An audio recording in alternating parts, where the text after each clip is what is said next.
Hello everyone, this is nagislittlecloud and welcome back to my channel. You didn't see a post from me last Saturday because it was midterms week and honestly I had to concentrate on school, so that's why I couldn't do much. So for this Saturday, I am going to be reviewing The Grave of the Fireflies. Woo! Which was released in 1988, and it is probably one of the most devastating movies that I've ever watched in my life. It's just when you think something good is gonna happen, nothing does. It just gets worse and worse. So if you're expecting happy story out of this one, you're not gonna get one. Contrary to my last video, this video is gonna take a different approach. So if you watched my last video, then the feedback would be very much appreciated. So starting off with part one of the movie, which starts off with Seita, one of our main characters, saying the date that he died. September 21, 1945. That was the night I died. And I did my calculation, and that means that Seita died 19 days after World War II ended. He's shown as a dirty boy with scattered clothes, barely able to sit himself up. He is currently what seems to be a subway station, and the people around him scoff in disgust. And there's only one woman, I believe it was a woman, who gives him a rice ball and then goes her way. But everyone treats Seita and all the boys who are just like Seita in that subway like they are the scum of the earth. The people who are in charge of keeping the subway clean, and they see Seita, they just mutter another one. Like seeing people dying on the subway has become a norm to them. Inside Seita's pocket, the cleaner finds this metal box that used to contain candies, and now it's in a very bad state. And this metal box plays an important part to the story. As the cleaner throws a metal box over in the grass, the scene transitions into 1,000 fireflies flying up in the air.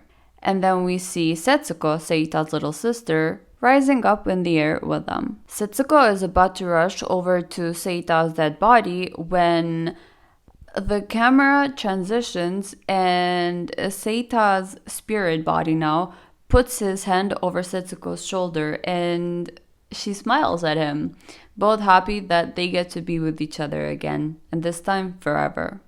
To really understand these transitions of trying to differentiate what was happening, because in the beginning, you would see the living body of Seita and Setsuko, and then it would turn to Seita and Setsuko in a spiritual body. Usually their spiritual bodies were kind of orange or brown, and the color brown has a significant importance to this movie, which you'll know when I get to the part of important facts, which is after the story.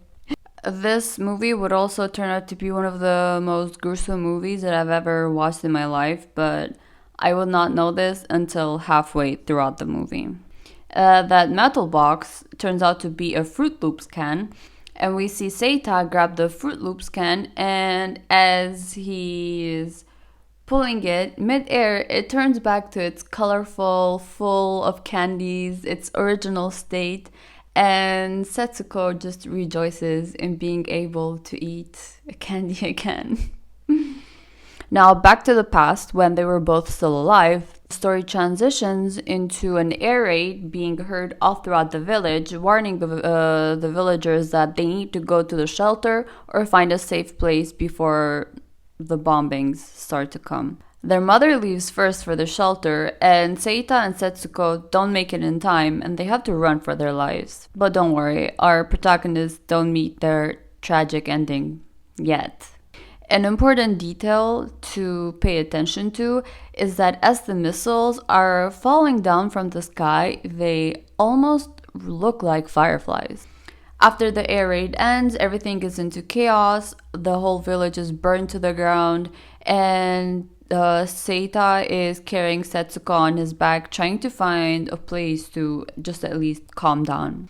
And even though there is misery everywhere and people are trying to run away from the fire, there is this man who seems to be like a soldier who screams, "Long live the emperor." All the villagers are informed to meet at the school, well, a part of the school that was still standing, and they make that their food distribution and also the infirmary where all the people who were injured were sent to. When they go there, a friend of their mother's tells them that their mother is in grave condition.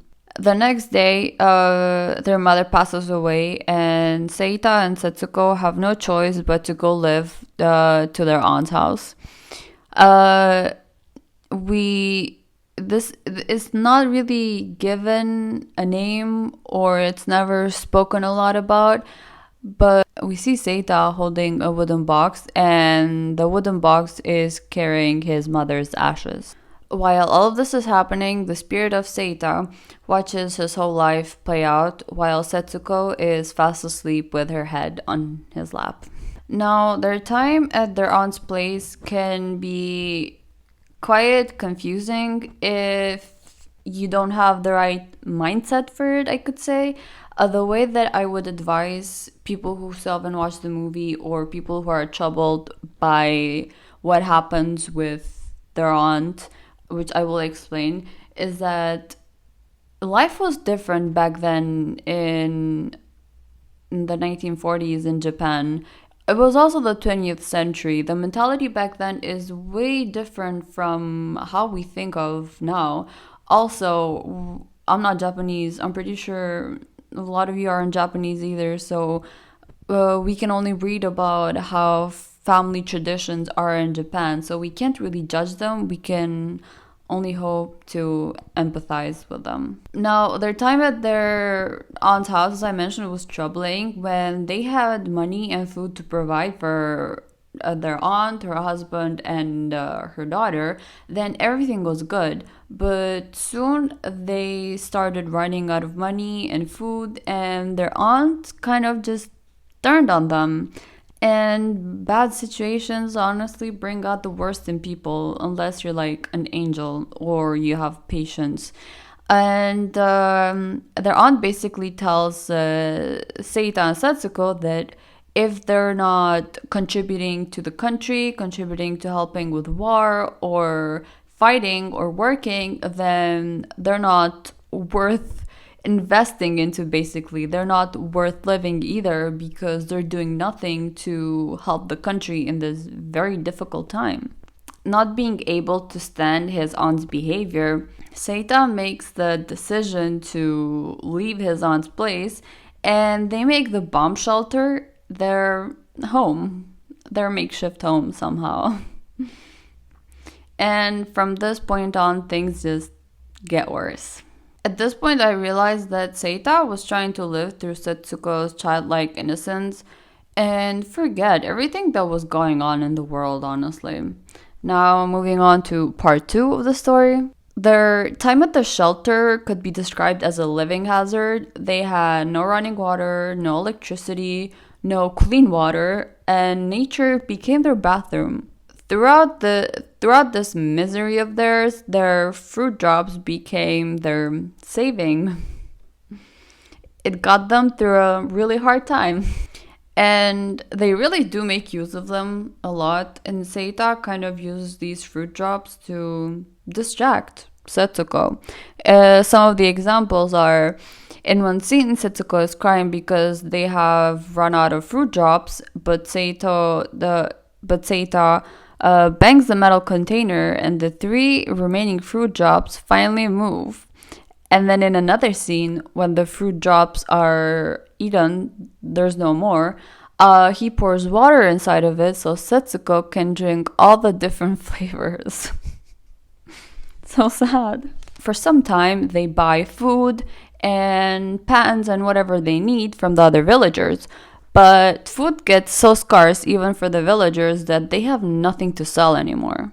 In In one particular scene, as Setsuko and Seita are walking, an enemy plane starts shooting at the people, and to save themselves, Seito grabs Setsuko and just jumps into this field of tomatoes. And being so hungry, he doesn't think about it, and he just grabs a tomato and starts eating it. And Setsuko turns to him and says, "Isn't this bad? We shouldn't be stealing." And he says, "It's okay, just grab as many as you can." And this act pushes them into stealing to stay alive. Also, if I keep going back between saying Seita and Seito, I'm so sorry. I don't know why I keep doing that. It's Seita. Seita could have easily went to the bank and gotten money because his mother had left him savings. Also, his father was in the Navy, so he could be getting more money as retribution for his father's act. And there was also the rations that the government was giving out, but he never does any of this.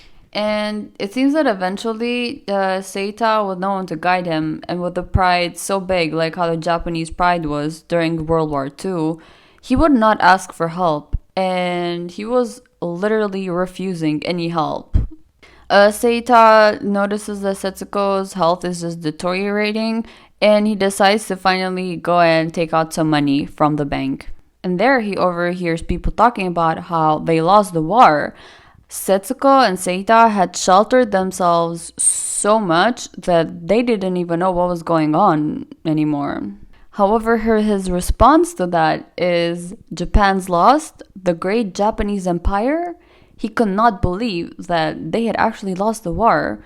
He wasn't concerned that he had sheltered himself so much that he didn't even know what was going on. He was shocked that such a great country like Japan could have lost the war. He finds out that all the fleets have been destroyed, meaning that his father is also probably dead. Both of his parents dead, Seita starts to panic and just decides to go home after that.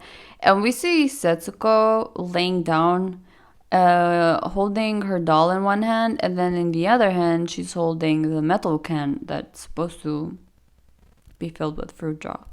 And she is chewing on something, but they had no food to eat. So Seita panics and sits her up and pulls out marble pieces from her mouth, like marble balls that children are supposed to play with. Setsuko tells him to have some rice balls, but they're just stones. Seita is really sad, and to cheer himself up and Setsuko, he pulls out all the food that he's bought and starts showing it to her. He cuts out a watermelon and gives it to her to eat. And as he goes out to make the food, Setsuko dies. She never wakes up, and Seita lays there with her dead body overnight because he's devastated. The next day he goes out to buy charcoal to burn the body, and he has to talk to a man to buy the charcoal. And contrary to Seita's being, the man is actually really happy. Other people in the village as well seem to be enjoying their new life now. The shelter is left abandoned, and we see the ants eating the watermelon.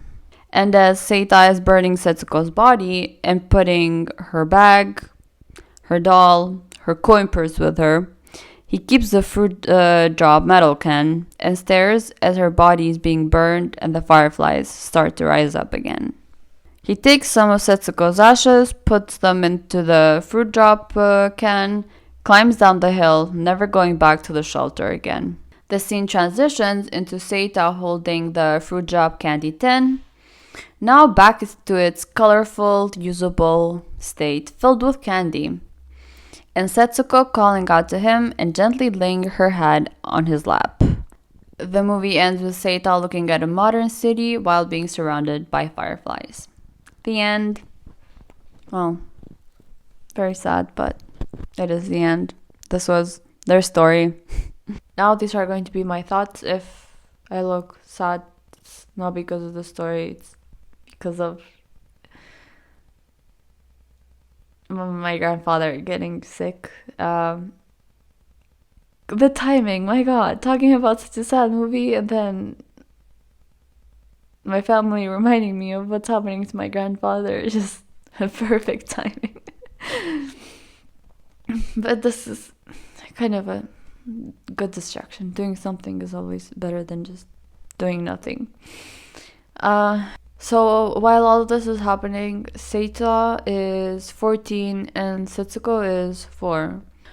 During World War II, because I don't know how much my viewers are informed about Japan and its tactics during this time, Japan was greedy and it wanted to expand its empire.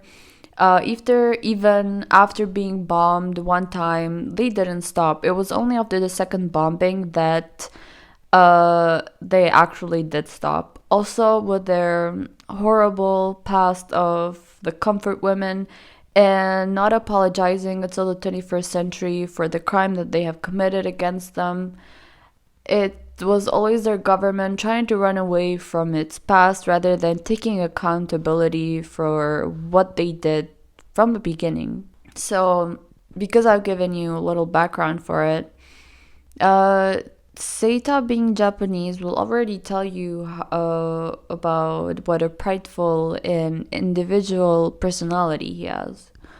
Not ever asking for help, not apologizing and thinking that he could do it all on his own, even if it means that through his selfish actions, his sister is going to lose her life in the process. I personally don't blame Seita. He had no parental guidance. From my understanding, his father was always a military man, so I believe that he was not in his life a lot. Also, not much of a committed father either.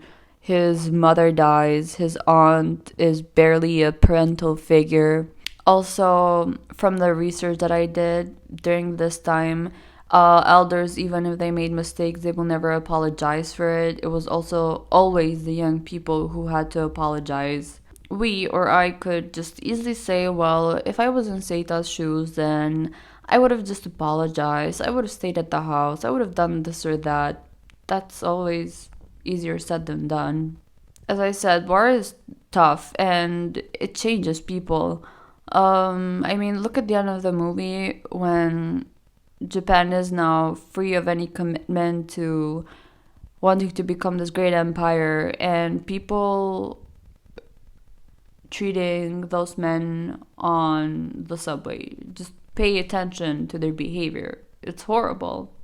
They just want to move on with their lives and pretend like nothing ever happened, basically. And I guess this was, in a way, their coping mechanism, an escape, to just forget. Sorry for the change. I ran out of battery. And I want to conclude this whole story of Japan and their struggle with war by just adding more information. And it's basically in a way that being raised and groomed all of your life that uh, your country is the strongest and the best country in the world, and then to experience one of the worst defeats of the World War II, that must have really messed up with their heads, honestly. To the point where pretending like nothing ever happened was their best decision to stay sane.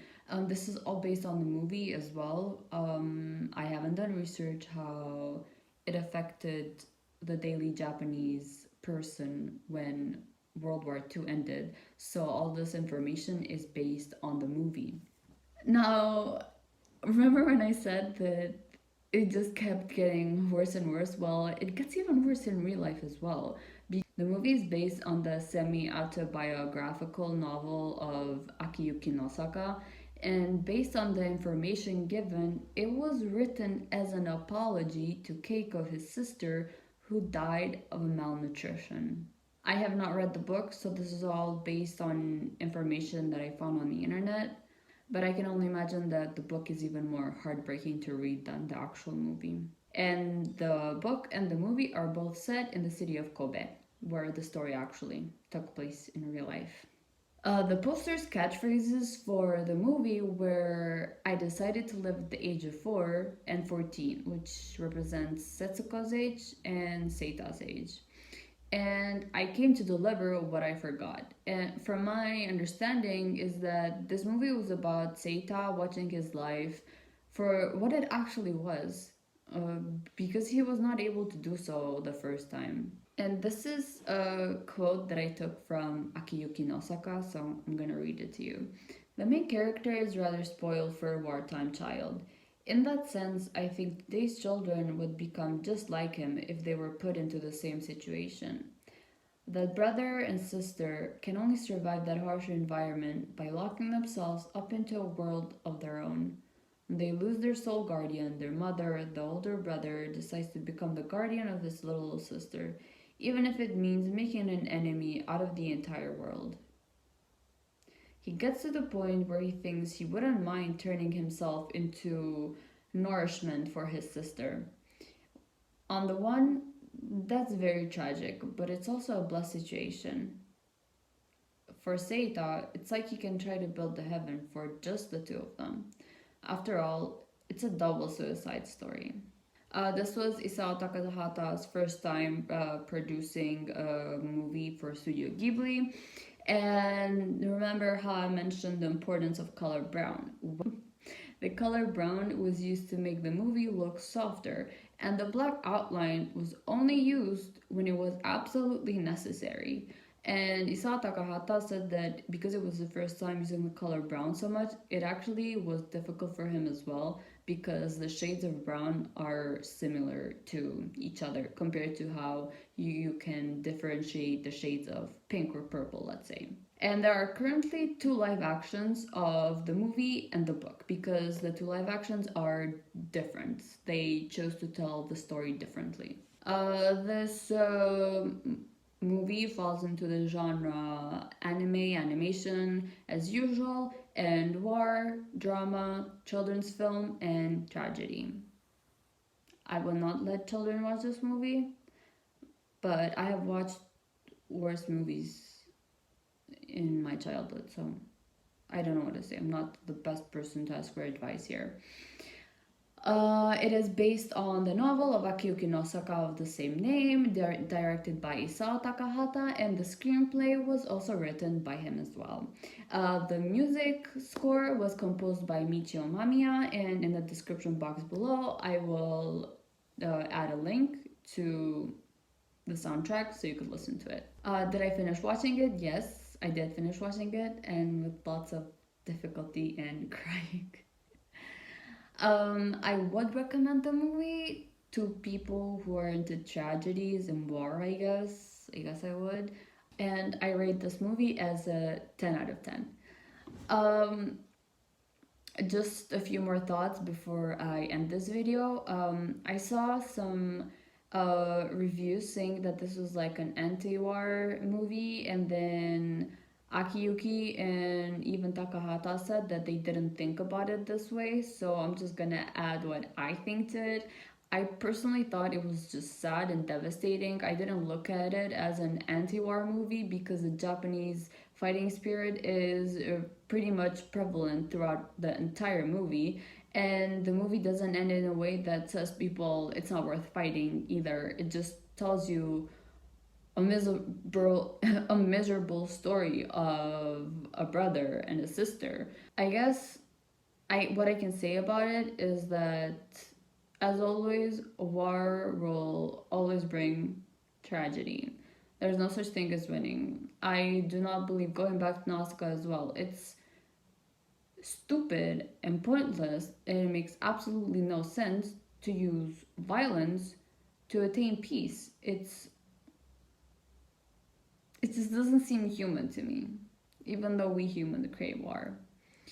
Yeah, well, that's all I have to say, and this is the end of the video. Thank you so much for watching.